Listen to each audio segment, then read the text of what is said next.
Vere Compton. I'm all over Google, and today I'm doing something very special for you. I'm going to tell you how to recycle the air. Yet, honest to goodness, folks, you're going to recycle the air, and the good Lord gave me that idea. So here it goes. It's called No Need for Blackouts. It's NNFBO, and let it roll. What's in it for me, the tax-paying voter? How about your newly elected government gives a 5% VAT tax grab on your gas and electricity power bills and takes back 20% VAT tax spend as you rush towards the now open door and a shining light of consumer well-being as you spend your new wealth.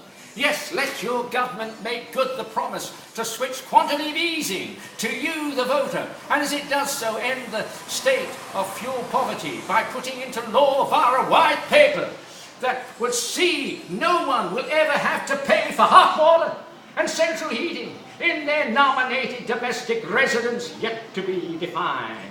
No need for blackouts will see millions of freeholders eagerly agree to have their gardens drilled into just 100 meters deep to collect heat to feed a ground-source heat pump. This established technology will deliver 5,000 watts of usable heat that will convert to 40 to 50 degrees C of free hot water and central heating. Energy efficiency ground source heat pumps, if rolled out to millions of freeholders, would represent a new gas field which would supply 20% of the gas needed by Great Britain PLC now and well into the future. We're all in this together. Our government will now ask the freeholders to surrender their millions of roofs so that millions of people who have no work can climb all over them and install tarpaulins that have cheap Chinese electrical generating solar cells woven into their fabric. All this abundant new green power will meet up with the sometimes oversupplied power from the wind turbines. All the extra 1,000 megawatts can now be consumed by energy-hungry cryogenic liquefaction plants. By cryogenic, I mean minus 220 degrees C.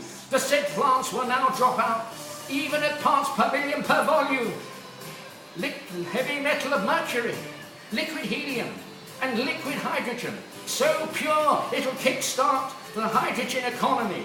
Now blend just 22.5% liquid oxygen with 77.5% of liquid nitrogen, and you have a new green fuel, liquid air. Energy in must always be energy out, less losses, which is vast amount of heat, which can now be stored in a sodium rock crystals. Reinforce the sodium rock crystals with a matrix of pipes to act as a vast underground heat exchanger. And then when you need green power, just pump the new green power, the liquid air, through the pipes to revert the gas to drive your turbines. The jury is still out of how many cryogenic air liquefaction plants you need to provide power to drive one other.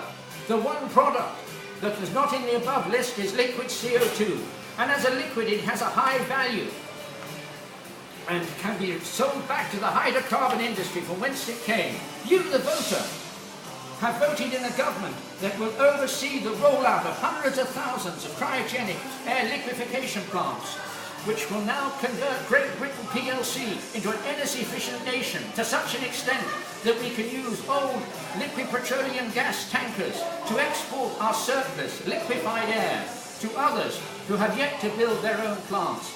Historians will say that fracking was just a flash in the pan, for none should speak its name. Richard Vere Compton, copyright 26th of the 9th, 2013. Thank you all. You're welcome.